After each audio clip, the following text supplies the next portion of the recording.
name's Hannah August. Tom was supposed to introduce me, but he didn't. I'm a senior lecturer in the English program.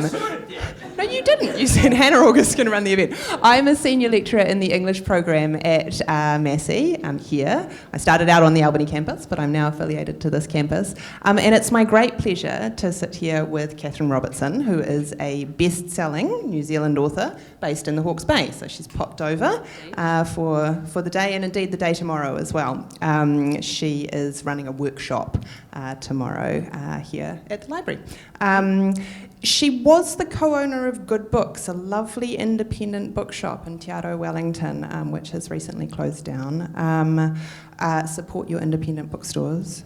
In 2020, she was the CNZ IIML, International Institute of Modern Letters, writer-in-residence in Wellington. This is quite a prestigious gig for those of you who don't know. Catherine is a regular guest on Jessie Mulligan's Book Critic slot on RNZ, and she's also the chair of the Hawke's Bay Readers and Writers Trust. She's also on the board of Verb Wellington. Yep. She's a busy lady. But the other thing that proves that she's a busy lady is she's already published 9 books, 9 novels, more than that. Or 9 novels and Pearl in a Whirl. Yeah, there we go. 9 novels and a children's book. The Gabriel's Bay trilogy, the Imperfect Lives series, and now the first 2 books in the Flora Valley series, which are those lovely ones there on the right. They have the kind of puntastic titles that my father loves. Corkscrew You and You're So Vine. They are set on a winery, in case you couldn't guess. So congratulations on their release, Catherine. Thank you very much. I want to turn to the novels in a minute, but I want to begin by asking you why the turn to romance, or to romantic comedy, which is what I think they are billed as. Well, I started with romantic comedy and women's fiction, which is more accurately known as chick lit.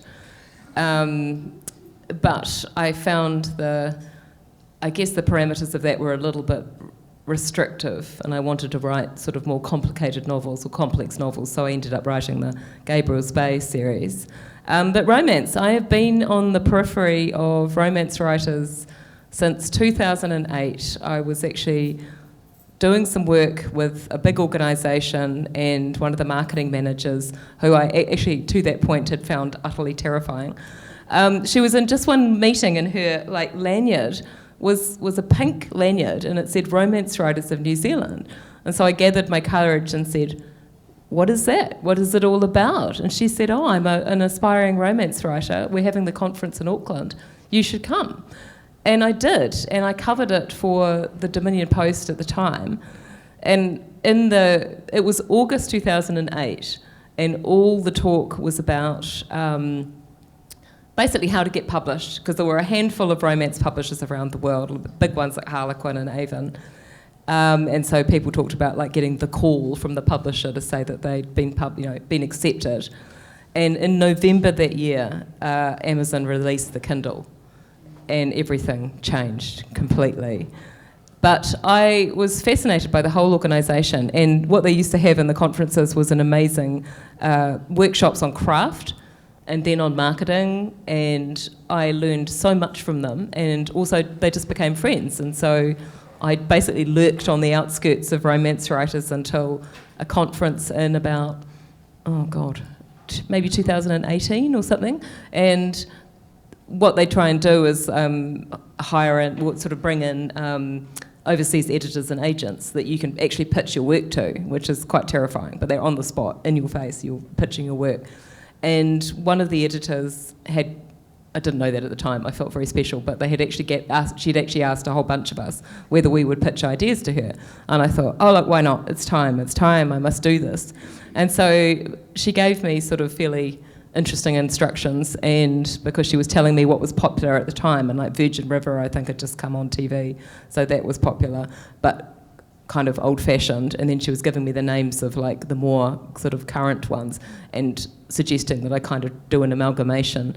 And I turned in the sort of part first draft of some horrible, freakish mutant of an idea, which she rejected, not not sort of surprisingly. But I actually enjoyed it. I enjoyed the process, and then I thought, actually, I can do this a lot more. I can do this better. I can do this my way. And I sat down and wrote the first full draft of a proper romance, trying to channel everything I'd learned over the last however many 10 years. Amazing. So, I've got several questions that have just come. I want to ask you about the pitch process, but before I ask you about the pitch process, I mean, what drew you, though, to the genre of romance? Were you a romance reader before you were a romance writer? I was a romance reader, and actually, Carolyn, who I went to school with, is here, and I don't know if you were in my class in fourth form. I don't think you were, but there was... Annabelle Grace was in my class, and she had older sisters and her mother who had a Mills and Boon subscription. And so we weren't allowed out of school, of course, in fourth form. So on a wet lunchtime, she just handed them round, and we would just all read. Quite saucy. I mean, even for 1980, don't do the maths, but they were quite saucy. And so we would just devour these things. And I think actually our English teacher at the time sort of noticed that we were all reading Mills and Boons, and so she made us do an English project where we had to come up with a cover and the first and the last page of a Mills and Boon, and I think the cover blurb or something. And I remember nothing about what I did, except I loved drawing the cover, except I think my hero was called something like Xavier Hartington Forbes with 2 F's, which I really, God knows what I was thinking. So yes, I've been interested in the genre, and I actually sent away for the How to Write a Mills and Boon kit. If you send it to them, they send you back this whole sort of kit on how to do it and how to submit. And I started it, but I at the time in my life I had small children, and I just I didn't go anywhere with it. Because it's very competitive, isn't it, to become a Mills and a kind of commissioned Mills and Boon writer? Hugely, and I was very ignorant of that at the time. But no, that Mills and Boon never saw that. I didn't actually. I think I got maybe a chapter into it, and that was it. It's gone forever. So I think that, the other thing that interests me about your journey is the practice that has got, the idea of kind of learning the craft of writing this particular genre, which doesn't have a great rep, right? I think we're so sniffy about romance. I don't know who the we is in that sentence, but certainly in English departments at universities, we tend to be sniffy about romance as a genre. And I wonder why that is. And is that, in fact, completely unfair? It's obviously a very popular genre in terms of sales. Yes. Yeah. It is the biggest selling genre in the entire world. Calculations are that it's worth something like about $2 billion a year. And that there are statistics like that every 30 seconds somebody will buy a romance novel somewhere in the world. So my answer to that is probably because there is a prejudice against popular fiction, what people would think of as pulp fiction, but there's also very much a misogynist attitude towards things written primarily by women for women. And so Mills and Boon actually started as a publisher in 1902, I think. And they started writing. They'd obviously seen a niche in the market, and they started writing women's fiction in about the 1930s, and it was dramatically popular. And I think Harlequin, who were a rival, they at the time bought them in about early 1970s, I think, and they merged into one. But I think, and there always has been, there are some very, there's a publishing brand, I think it's called, it might be called Persephone, I'm not sure, there's a bookshop and things, and it specialises in basically republishing forgotten women writers who, because they are writing about things that are domestic, because they are writing about their lives, because they're writing about love and emotion and romance and things like that, that is seen as being trivial and unimportant. And so I think there's much more of an attitude towards that than to the actual content and writing of the books. Barbara Cartland, churned them out, and she's not that great. But if you pick up an old Georgette Heyer or E.C. Summers or some of the ones that were around at the time, there's some really good writing in there. Yeah, and I mean, obviously, Jane Austen is your Well, kind of hello. romance Yeah, novelist. But, exactly. it's interesting to think about how someone like Jane Austen has managed to sort of transcend those prejudices. Is it simply because those novels are a couple of hundred years old now? I suspect it is that case, yeah. I suspect that, the Mills and Boon and the romance fiction hit the market at the time that all the pulp fiction novels were coming on board in about the 1930s. And so it's like sort of tarred with that same brush, I guess. Yeah, and I wanted to come back to that comment you made about when Amazon released the Kindle, because this has presumably sort of fostered a much larger, a pool of writers who now have the option to, I mean, your books are not self-published, but, have the option to self-publish now and be very successful writing the types of... I remember I was living in London when 50 Shades of Grey was published, and I know that one of the reasons that novel was so popular was people who would have felt embarrassed to read it on the tube were reading it on the tube because they were reading it on their Kindle and people couldn't see what they were reading. Yeah, no, that's true, yeah. And so in some ways it must, becoming a romance writer in this very kind of, in the world of the ebook must be quite an exciting moment to be entering that world. There's presumably an explosion of people who are doing similar things. I mean, it's massive. The market is massive, and these books are like a drop in the bucket. And I have to say, I still belong to Romance Writers of New Zealand. We've probably got maybe 400 members, but out of those, there's a big proportion that are successfully self-published online and have been doing so for years and are earning... I mean, honestly, I go to our local chapter meeting and we have a lot of writers in Hawke's Bay, full stop, but we have a really big romance community. And so I have one friend, Bronwyn Evans, who writes Regency romances, and she was the terrifying woman with the lanyard. And we've been good friends for years, but was trying to get published, pre-Kindle when I was, and so she's got some traditionally published, and then she went on to being self-published. And she has written, the time that I've written, 9 novels, I think she's written maybe 32 or something like that. I don't know, that sort of thing. And she has, last year, she had various work things and some health issues, but what she'd done is invested in her translations for Germany, Spain and Italy, and she sat and wrote and put no books out last year apart from those and made 6 figures. And that's what we're looking at with this world. But not everybody's going to do that, not everybody's going to be able to make that kind of money out of romance. But I feel that it has opened the door to people who are prepared to put in the yards and learn about it are going to be very successful. And so that learning about it, the sort of learning, the types of workshops that you would do at this conference, for instance, that's learning about the aspects of the genre that are sort of the keys to a best-selling romance novel, or... I think the thing is with romance is there are so many now. Mills and Boon used to be like doctor and nurse romance and kind of, I don't know, I think they had millionaires in these days who've been upgraded to billionaires and inflation. And there were shakes back then and there are still shakes now. People are very into the shakes. And but I know it's true. But in these days, it's such a broad church. It covers so many different genres, and sort of every other genre, like crime or fantasy and things like that, has been wound into romance. Yeah. So the romance is the primary thing, but it works with these other genres. I've got a PhD student who's writing about paranormal romances. Yeah, exactly. She's read about 60 of them for her thesis, just from these and that's a drop in the bucket. Series. Yeah, exactly. Absolutely.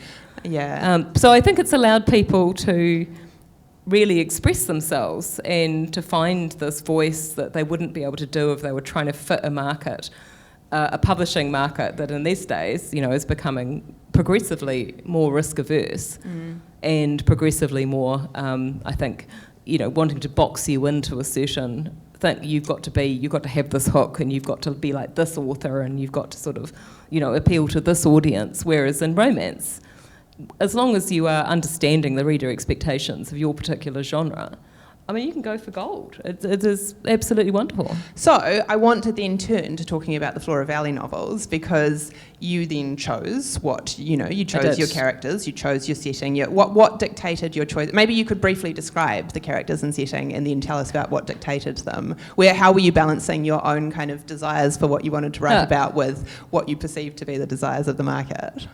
Well, one of the reasons I didn't leap straight into romance was because I've always written funny books, and it's only reasonably recently that romantic comedy has become wildly popular in the romance proper stage. It was like Bridget Jones kind of launched it, however many years that was ago. A long time, 30 years? Holy cow. Okay. But in romance itself, there weren't that many people writing funny books, and so I thought, well, that's what I want to do, I can't do it. But now, so when I pitched the series to the editor who rejected it, I'd also been learning about actually writing series. And if you do want to be a successful self-published romance writer, writing a series is a good thing to do, because what you're doing is getting an audience of readership hooked on your particular series and wanting to know more about the characters. So you're giving them this motivation to keep reading your books. And so I wanted to do a series. I wanted it to be contemporary. I wanted it to be funny, so romantic comedy. So that kind of set my parameters for some of it. I also wanted to set it in the States, because the States is a huge market. It is still the biggest market for romance. Though apparently in the latest statistics that I found, UK is Germany was always massive, but it looks like UK is kind of coming up there. It's because maybe they'll be better now they've voted Labour. They won't be so depressed and wanting to read romance. I don't know. But you don't think they were reading romance because they were so depressed for the past 14 years? Yeah. And so what I had to do was sort of think of like a setting that I could work with that was something that wasn't too foreign to me. And in Hawke's Bay, I am within walking distance of 3 wineries, and I am surrounded, where we live is surrounded by a working vineyard. So I literally look out my window, down vines, to the sea. And I thought, and I lived in Marin County for a couple of years, and Marin County's just across the bridge from San Francisco. And just up from Marin are Sonoma and Napa counties, which are the big winemaking areas of California. And so we used to go up there a lot because it's lovely. And so I thought, yeah, I can do this. And then I knew people who were making wine, and I thought, well, I can, research it. Not really. So, yeah. So that was. I know nothing about wine. I spent a summer doing the grape harvest in Switzerland when I was very young. But that probably made you. The only thing you learned from that is you don't want to ever do another grape harvest. Yeah, that was exactly what I learned. And then to get a series going, you have to kind of craft it so that you've got multiple characters that you can continue to use and feed through into your other novels. So one of the easiest ways to do that is to give your 2 first main characters a number of siblings. Always helpful. Because especially if you want to do a small town, because the other thing I wanted to do small town, because I've done that with Gabriel's Bay, I've always felt like it's like a community-oriented thing. And I wanted to make a community where I felt that I was going to talk about sort of community spirit and things like that as well. And so that's what I did. So the first one was Corkscrew You, which wasn't my original title, but one of the things I've been learning very quickly is that within the romance readership expectations, there are what they call tropes. Now, tropes are basically popular plot devices. And one of the ones that are really popular at the moment are things like grumpy sunshine. So one character's really bad-tempered, one's really happy. And enemies to lovers, and there's a whole bunch. And so I just because I love writing characters, so I had to kind of think, okay, right, what am I going to go with? And mine was kind of grumpy sunshine. So I had a dude who was kind of quite uptight and bound by duty because he's the firstborn and all that sort of stuff. And then I wanted a female character who was kind of more go with the flow and relaxed and cheerful and, optimistic in the face of all sorts of obstacles. Because romance is so character driven that effectively the characters are the story. And if you are getting deep into the psychology of the characters, the conflicts kind of write themselves in a way, because it's inevitable how they are going to sort of key off each other.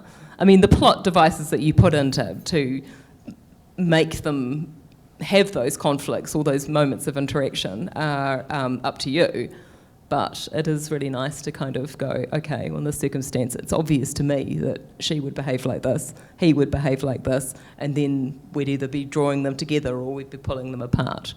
The thing that is interesting about what you do, though, is that you choose to give them both a narrator role. So so the chapters alternate between the woman's voice and the man's voice. So you know what they're both thinking right throughout the novel, which is, it's not necessarily the approach that you would expect. Or is it beginning to be more popular? David Nichols has just done that in his most recent one as well. Yeah. Yeah, in You Are Here? Yes. Yeah. So...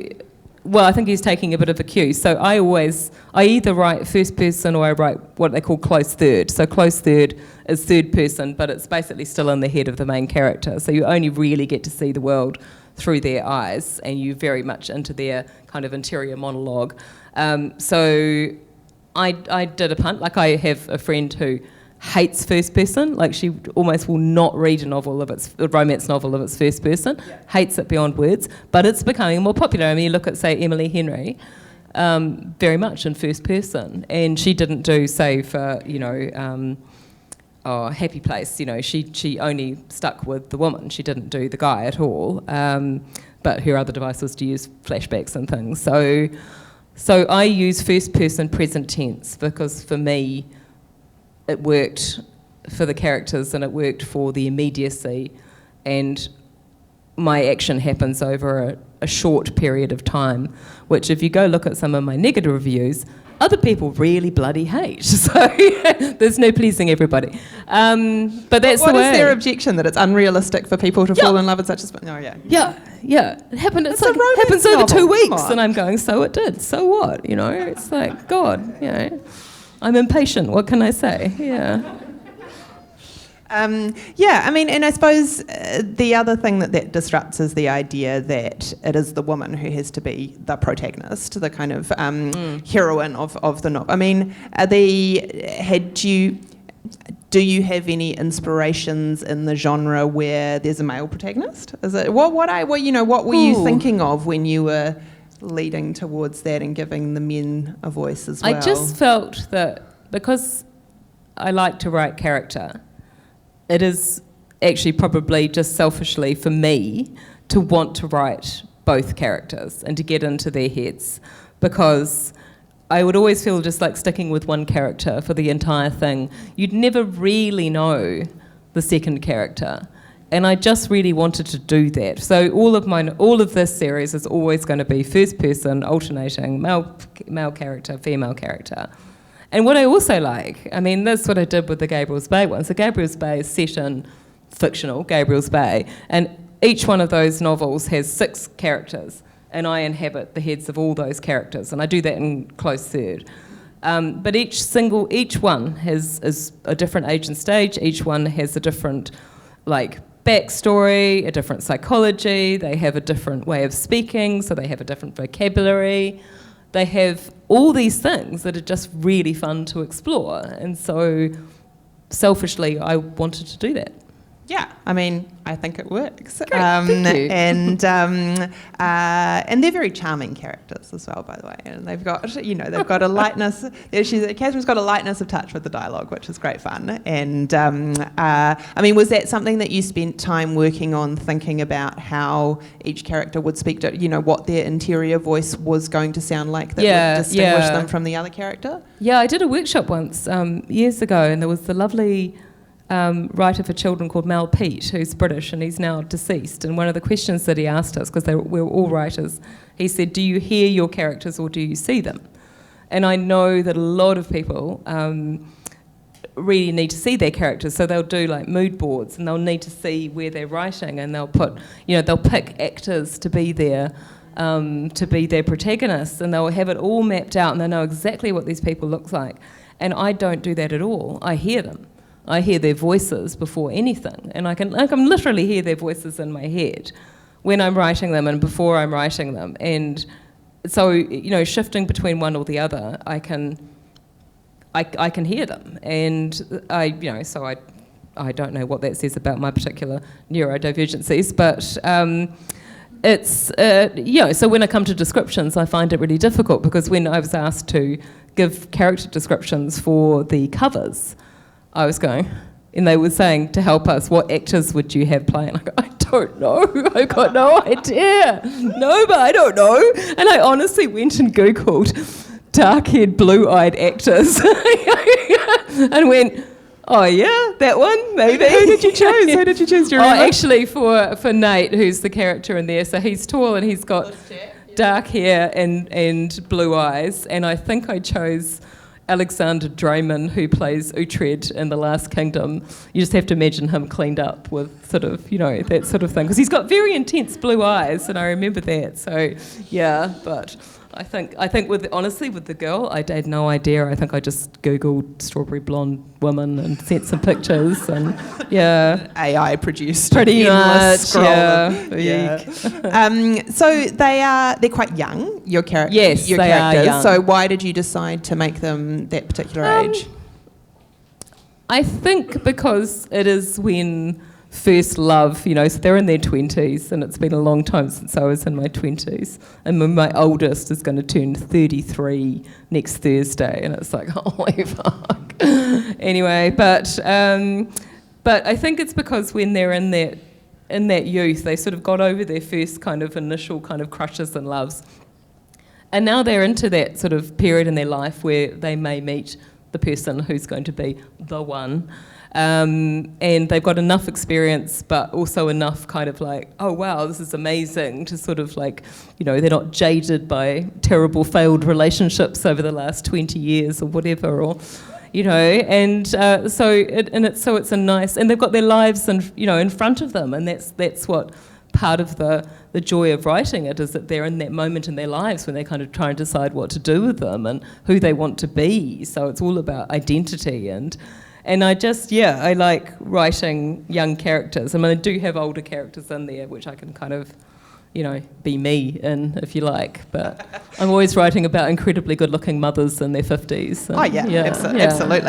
Absolutely. Do you let yourself, you say, within the framework of each novel, it is clear that this person is for the other person the one at that point in time. Do you ever let yourself imagine a less rosy-hued afterlife for them? Obviously, these characters are going to show up as ancillary characters in future instalments in the series. I remember always being quite I don't know whether you read that Barbara, or people are familiar with that Barbara Trapedo series that begins with Brother of the More Famous Jack. Yeah. And then Catherine and Jonathan's marriage just sort of turns sour towards the end of it. And I think, and she went off, didn't she go off with a woman? Or there's all sorts of, the marriages kind of shift and change. And you think, I don't know. I don't know whether I want Alice. to know about the, what happens 20 years down the track. Do you ever let yourself imagine the 20 years down the track? Not for the romance. I did that with the first series, in Perfect Lives, and I let the marriages creak a little, or the relationships creak a little. But it's like, God damn it, they deserve to be happy. I sort of go, and also they're living in America right now, so I've got to make them happy. They've got to have something to look forward to. God damn it. They're not very political novels. No, you can't. You cannot do that. It's just death. As soon as the outside world, and its reality, enters romance novels, you can do it, sort of like, sometimes gritty urban fantasies and things like that. You can kind of bring it in there in a bit. But in a romantic comedy, it's just like, I don't want to know what's going on at the Republican National Convention. I just do not. Yeah. And to be fair, probably none of your characters do either. Other things going on. So these novels have got a number of chilies on the back of them, signalling that they are spicy books. Yeah. There are a number of sex scenes, quite explicit sex scenes in them. Do you want to talk about that? Well, again, with romance, apart from, picking the genre, you've kind of got to pick the heat level. So, and there are, sort of pros and cons for which one you choose. So I have a friend in Hawke's Bay who's an extremely successful self-published romance writer who was actually featured, I think, in the latest Listener, or a Listener that wasn't, a couple of issues ago. And her name is Kate O'Keefe. And she writes closed door, what they call closed door, or sort of, it's not quite sweet because there's sort of sexual tension in it, but it never goes into the bedroom, ever. And bits are not mentioned. Yeah, you can sort of, there's sexual tension without actually saying where it happens. So you've got 4 chilies. Yeah. How many chilies would she have? Oh, she's probably between 1 and 2, okay, I think, depending on so 4 chilies is reasonably explicit sex scenes, so using words for parts that aren't just euphemisms. And I did actually ask Catherine whether she would do a reading, and she's forgotten about this, so she's not going to do one. She hasn't chosen a passage. But then after I'd asked her, I thought, what if she chooses one of the sex scenes? I don't know that is appropriate for a Palmerston North City Library. I'd have to actually put my jacket over my head and hide my face if I did that. Sorry. But the thing is with writing romantic comedy is you can write quite explicit sex scenes and also make them funny.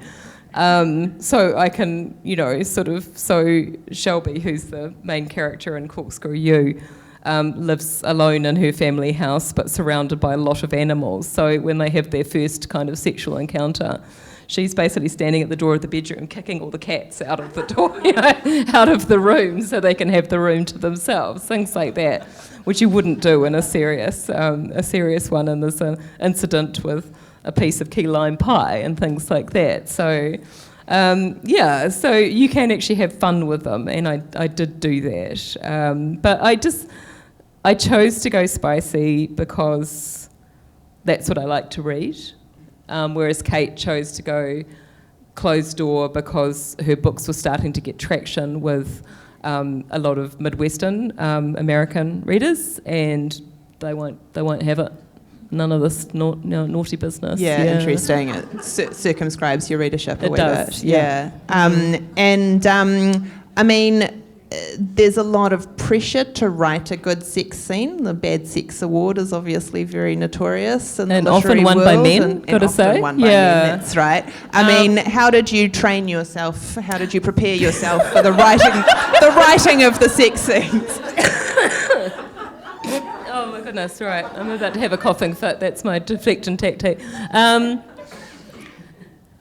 Sometimes, again, it's like you've got the characters. Yeah. So, like, their psychology is going to also, I guess, sort of dictate what they do, how they think about things, physically, and how they move physically, and what they're going to say, and what they're going to allow, and all this sort of stuff. So, in a way, it grows from the characters. Because the sex scenes in You're So Fine are quite different in flavour to the ones in Corkscrew You, because they're just quite different characters. I mean, occasionally, I do have to say that I go for Googling interesting sexual positions and hope that nothing too graphic and hideous and pornographic comes up. But, it's like, because occasionally you go, I've been married for 35 years.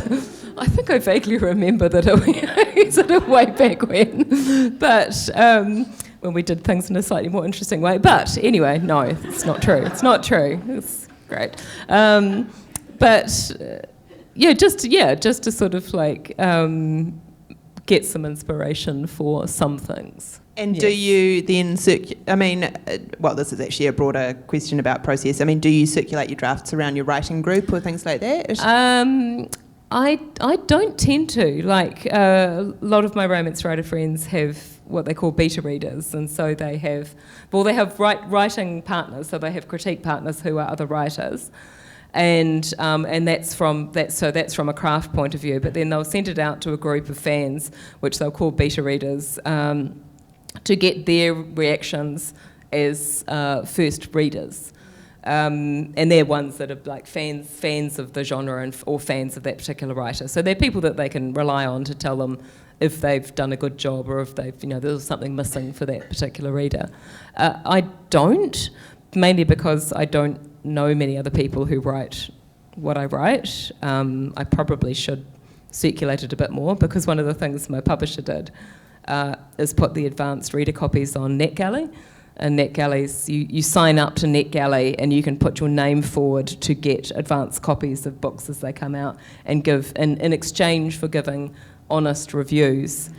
And I was looking at I had to go onto the Amazon listing, the pre-order listing, for some reason. I think I was looking for the blurb, and then I realised that they'd put a whole bunch of extra material, the publisher, and it had some really lovely reviews. And I went, oh, I wonder where those reviews are coming from. Oh, there must be NetGalley. So I went into NetGalley. Oh, my Lord, no. There's some really, really harsh critiques going on in NetGalley. Oh, I'm so And I kind of sorry. went through, and it was, oh, there's a nice one. Oh, my God, oh, my God, oh, my God. Oh, there's a nice you one. need And it was someone like, to triage them and then for I you. just went, no, I'm not going to do that anymore. So, yeah, I should have left it up to the publisher. But I went to visit them. I've just been overseas, yay. And went to visit them, and I brought it up in the meeting. And I went, so with the three of the team in the meeting, and I said, I made the mistake of looking on NetGalley, and all three of them went, oh, like this. And they said, it's honestly getting so bad and so toxic, we're thinking we won't use it anymore because it is so hard on authors, particularly new ones. So, if I could send it out more safely to a group of beta readers, which would be good. Interesting. And so will you, obviously you're hoping for them to have a global readership. Are you doing much promotion in New Zealand as well? Like, how many of your readers do you expect to be New Zealand-based readers? It's really hard to tell because it's so different from anything I've written. So my publisher is actually what they call the digital first of HarperCollins UK. And digital first means that it's effectively like being self-published, except that they do the editing, they do the covers, and they do most of the marketing. Awesome. And so they are putting it on all the Amazon platforms, but they're doing it through only Amazon. So it's for Kindle Unlimited subscribers and anybody who shops on Amazon for ebooks and then you can get print-on-demand paperbacks. HarperCollins New Zealand decided to put my print books in shops.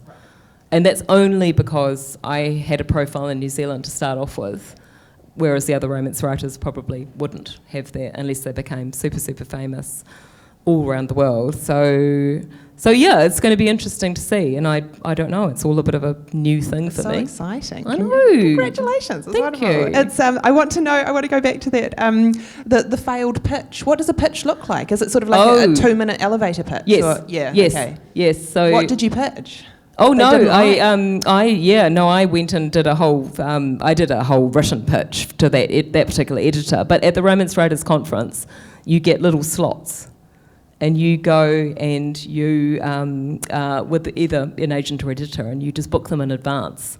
And you go in there and you're face to face, and you have to go. This is who I am. This is what I'm writing, and you pitch it.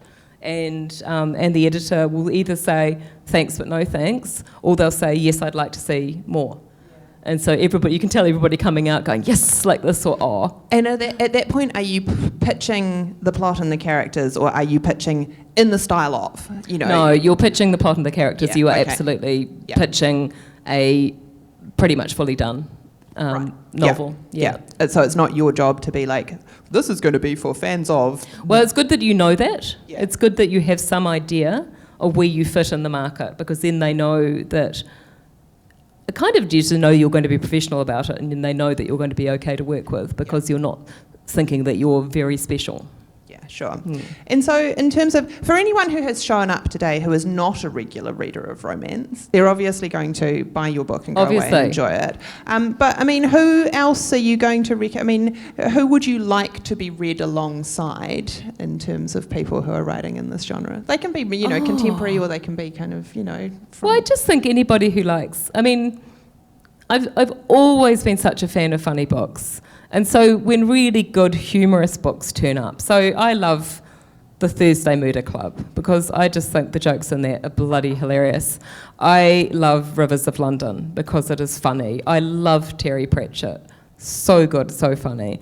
I've always loved writers like Sue Townsend, the Adrian Mole Diaries, and early humour like Nancy Mitford, etc., with the, Love in a Cold Climate and Cold Comfort Farm is one of my go-to classics that I read every few years. And I just think that anybody that appreciates nice stories and funny jokes and funny lines would like these. And if you don't like 4 chilly sex scenes, you can probably skip those parts. That's right. Yeah. I wanted to ask you, this is possibly a mean question because it puts you on the spot. Of those novels that you have, of those novels by those writers who you've just name-checked, if you were to pick 2 protagonists who are not currently in romance novels to take them and put them into a romance novel that you were going to write, God, who would you choose? Well, actually, I tell you, it's really funny because Hawke's Bay Readers and Writers Trust, we're hosting a Meet Your Local Romance Writer event on 31st of July in Hastings Library, and one of them, we're actually bringing her in from Auckland, but she was born and brought up in Central Hawke's Bay, so she's not a total ringer. But she is Steph Green, so she writes as Stephanie Holmes, and one of her series is called The Nevermore Bookshop, where a young woman goes to work for it, and the guys that are working in the bookshop have been kind of transported magically from books at a certain time in the book's narration. So there's Heathcliff, there's James Moriarty, and there's the Raven from the Edgar Allan Poe's, who's a shapeshifter, so he's a dude and a raven. And so I feel like she's done this so incredibly well. It's very funny, very saucy. Okay. Yeah. Oh my God, who would I choose? I should have given you some advance warning for that question. I know. Well, it's like all the ones that if I wanted to do fan fiction and things like that, actually I'd probably just go and do a whole riff on Avon from Blake 7 and just keep going with that one until... Fair enough. Hey, listen, you've got these Spotify playlists at the start of each book. What are they about? This is the thing. What? This isn't you. This is the thing that these books do. These are the thing that these books do and the publishers do and like often authors do. You guys done that? No playlist for you guys. Okay. You? Yes. Excellent. All right. So you can put together a playlist of songs that you think are appropriate or that people who would like to read your book would like to listen to something at the same time. And it was hilarious because the marketing team at my publisher are really young and they sent me these and I went, I know 3 out of 20.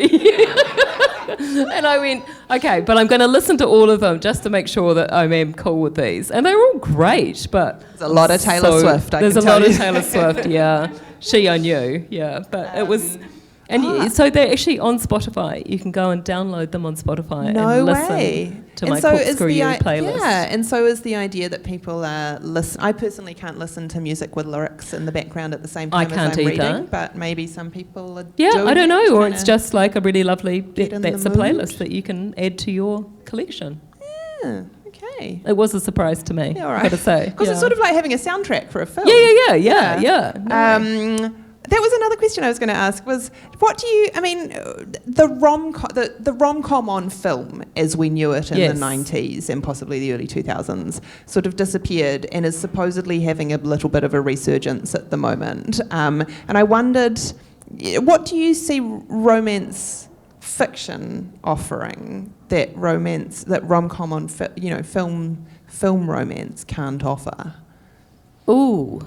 I think the ability for you to insert yourself more into the world. Because I think when it's on film and everything's so prescribed for you in terms of these are the characters, this is the world, etc., you don't have that ability to extend your imagination and start to write stories of your own based on this world. And I think a lot of romance stories, and particularly the series that have been popular, is because you can start to partially live in those worlds. And so, I think that's what fiction does to you. Because, I have, a lot of the writer friends have readers ask them when they're going to write the story of certain other characters that they've talked about in this, in the book. And one said, I didn't even remember that character. I had to go back and look them up. But they obviously resonated with somebody and they went, I would like to hear the story. And so, Who's next in this series? Right. Well, I have number 3. I just have to do the edits on number 3 that's coming out in February. That is another sort of enemies to lovers one, and it is my favourite title. I was thinking about it for an entire day. I had to get something, and then I was actually getting out of the car and going to yoga. I must have been in the zone or something, and I thought, oh yes. So it is called Kiss My Glass. Amazing. I know. Very well done. But it is Nate's younger brother and Shelby's younger sister. Yes, I know. Well, I mean, this is right back to Jane Austen, isn't it? I know. Lots of siblings. It always gives you material. Yeah. Fantastic. You didn't. Which one was it that you said wasn't the original title that you wanted? Oh, Corkscrew You. Neither of them were. Oh, what did you think they would be called? Oh, I had sort of wine puns, but they weren't so kind of provocative. So I think this one, Corkscrew You, was originally called Proof of Love, and that one was called Bad Case of You. You know, which is fine. But You're So Fine was my idea. I came up with that one. They liked that one. I think it's very good. Yeah. I would like to throw it open to the floor. Who's got questions for Catherine? Maybe some budding romance writers in the audience who want her advice on how to get started. Have any family members read your book? They have read previous books that have had some fairly explicit sexual content in them. I'm leaving it open to them to decide whether they want to. Apparently I think my very first book, which did have some quite explicit sex scenes in it, my friend sent a copy to both her mother and her mother-in-law before she'd read it. And apparently they rang each other in horror that I'd written this smutty book. So, no, my husband will not read these. I reckon my sons will. Yeah, no, they will. They're old enough. Yeah. They'll do it. Yeah. Bless them. Other questions? Yeah, you mentioned that Jane Austen lasted because of romantic, but I think it's lasted because of the irony. I mean, she does irony so well, and it is funny too. It's very funny. Oh, she is funny. I think that's the thing. We sort of don't think that about Jane Austen, but yeah, that dryness of the humour and the perception of and the skewering of pretension. I mean, you know, both her. I think she was kind of anti-Vickers though, wasn't she? Because both Mr. Collins and Mr. Elton are just like, you know, they're just like, they're the worst. But I think, you know, it's interesting because I think Pride and Prejudice, to qualify as a romance proper, the story has to be about the couple. So you can't have all these subplots and things going on. You can have sort of a few, you know, you've got to have some action going on around them, but primarily the story is how the couple gets together. So that is Pride and Prejudice. But if you think about Sense and Sensibility, you've got Marianne's story as well as, you know, Eleanor's going on at the same time. So that doesn't technically qualify as a romance. Even though they're both romantic plots. They're both romantic plots, but they happen in the same book. So, yeah. And Persuasion would be a romance as well, because that's... And Emma, yeah, exactly. So Emma takes a long time to turn into a romance. Yeah. It's kind of, that's all right, you know, yeah. I mean, Austen is obviously one of those authors who is read by both men and women. Yes. Do you anticipate a male readership for these at all? I don't. But I do know that more men read romance than perhaps was originally sort of expected, and that many more men are writing romance, and some of them are doing them under pen names, but some of them doing it under their own names. And well, I mean, and David Nicholls has been extremely successful. Well, exactly. So who knows? Somebody might pick it up, but they're probably not going to pick up a pink-covered one from the bookshop. They're probably going to buy it on Kindle. Yeah. Other questions? Have you read any of Miriam Tate's books? No, I know the name. She's a New Zealand author. Yes. She's on to her fifth one. And I just thought that they're very funny and they're clever. I just wondered what genre you would put them in, whether she... I don't know. I'd have to go and look her up. The name sounds familiar, but I haven't read them, so I'd have to go and look them up. She lives in Raglan. Oh, bless her. Okay, right. No. Yeah, I mean, for the sound of it, if they're not romance, then they can just be romantic fiction or chick lit or women's fiction. Yeah. Quite funny fellow. The library here's got some of them because I ordered them. Excellent. That was very clever. Oh, that's good, yeah. And Daniel Hawkins is a fantastic writer of humorous New Zealand fiction. First one I read of hers, I went, oh my God, I love you so much. She's great. Other questions? Yes. I was just looking at the cover art. I really like the style of it. Who did that? Was it? Oh, the publisher did that for me. Yeah, and I think everything's got that kind of cartoon art, and very much in that same style, and that just makes it easy for the reader to figure out what kind of genre it is. But the difficulty is that apparently, because there's cartoon ones, and a lot of them look like they should be suitable for younger readers, and they are absolutely 100% not suitable for younger readers. So like Wardini books and Hawke's Bay. Yeah, Icebreaker's a huge one. And so Wardini books actually has to separate out. They have a separate shelf for the ones with the cartoon covers that are completely raunchy and R16, and then they can put the other ones that are suitable for younger, readers away. Yes, the chilies are quite unobtrusive. They should really be on the front. They should be on the front. Were you happy with the covers? Did you get any choice? I kind of did, yeah. I got choice of some colours. That was it. But honestly, they know what they're doing. They're very good, and I just go, that's what they are, and I like them. Yeah. The next one's got some orange in it. I love orange. When's the next one coming out? February. I know. You're so productive. Tell us quickly about your writing routine. How do you manage to write them so quickly? I would have to say I do all the work at the last minute while crying. That is my general kind of approach. I set myself a deadline. I know I have to get it done by a certain amount of time. Like with these ones, when you're doing it for a publisher, you've got a delivery time, a deadline, and so I try and work out what my average word count will be. But for Kiss My Glass, which I tried to deliver before we went overseas, I just had so much on at the beginning of this year that I started it. Basically, I knew I had maybe a day to spare, which means that nothing bad could happen in any of that time that I was writing that would take me away from getting to that deadline. And I think I made it with a day to spare. Yeah. And so do you have a words per day kind of... Yeah, I usually, like if I can do 1,500, I'm very happy. If I can do more than that, obviously I'm ecstatic. Occasionally you have days where I go and I whack on, do 5,000 words, it'd be great. But then there's some days where life goes, you're writing 300 words and that is it. Yeah. And do you begin the next day by looking over what you have written the previous day? Yeah, because I usually have to remember what I wrote, yeah. Oh yeah. Do you let yourself redraft at that moment, or do you just kind of read it over? I'll tidy some things up of it. Usually what I'm interested in is the logic of it. So are things flowing? I can tidy up all the grammar and the spelling and all that sort of stuff later on. That's fine.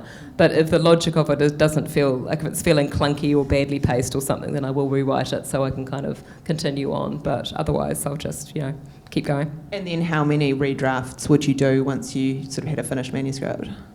Not that many, because if you're sending it to an editor, they're going to have their opinions on it. So I basically just try and get it as clean as I can, and me as happy with it as I can, and then I will send it off, because the editor will have changes, and so I may as well just let them do that work, and then I'll go and do the main edits after that. Yeah. Because if you go through a publishing process, you get the structural edits from your commissioning editor, and then it will go through a copy editing process. So you'll have somebody else looking at it and making suggestions, and then you'll go through a proofreading process, and so you'll have, again, other opportunities to make changes. So you've got time. Yeah, totally. We've also got a tiny bit of time still. Any other questions for Catherine? Yes.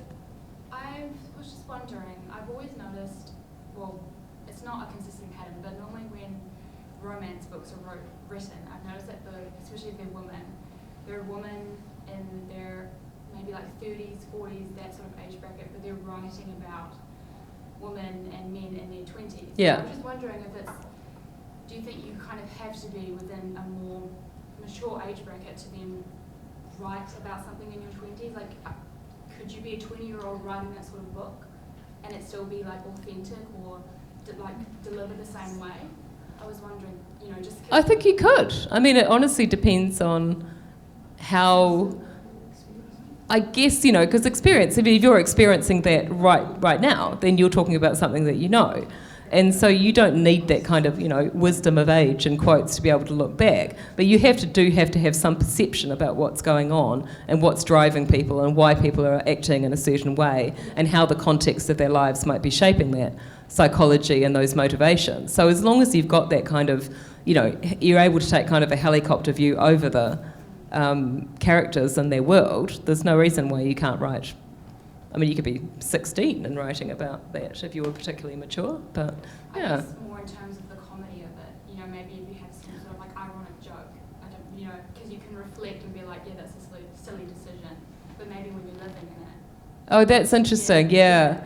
I think actually, like for me, I don't try and be too knowing with the characters because they're going through what they're going through, and I wouldn't want to be like kind of, they're discovering at the time in the narrative whether things are going to be working out or not. And it's like everybody is entitled to make mistakes and everybody is going to make mistakes and we're going to screw up. And I think, I try to be kind, I think, to the characters and allow them to explore and make mistakes rather than sort of critiquing them. So it's nice to be messy, if you know what I mean. Yeah. One final question. She's going to make you. Go on. Yes. What kind of do you use a specific website or thing to write? 'Cause No, I just use Microsoft Word, except for the last one, in which case my Microsoft Word app started to die 56,000 words into it, and I had a total panic meltdown and immediately copied in everything into a Google Doc, which I don't like as much because, you can't do things as intuitively on the keyboard, but it's not going to die unless the internet collapses. So I just... No, it's just what I'm used to. But if you're doing self-publishing, there are great tools for formatting that into e-publishing. Make it look like a professional book, etc. Yeah. Reedsy? Have you heard of Reedsy? I have heard of Reedsy, yeah, and I mean I have friends who use Scrivener and things like that, and I mean and there's somebody was showing me one the other day, which was fantastic. Can't remember what the hell it was called, but which allows you to have all your research and all your sort of things around. But I'm not very good at having multiple. If I have multiple things going on, I can't concentrate. So I have to just put things away and access them when I need them. Are you one of those people that turns the internet off? No, I'm not a crazy person. Jonathan Franzen has to put himself in a whole apartment that he's hired that doesn't have a Wi-Fi. No, I can't. No, I can't do that. But I can't have too much peripheral material around on my desktop or things like that. So I have to have the Microsoft Word. I have to have my screen basically taken up with that. But that's just me. Whereas other people I know love having that visual stimulus all around them. You have to do what works for you. Hey, Catherine, thank you so much. You're very welcome. This has been a lovely conversation. Thank you for being a lovely audience. That's awesome. Yeah, thank you all for coming out on a cold Friday night.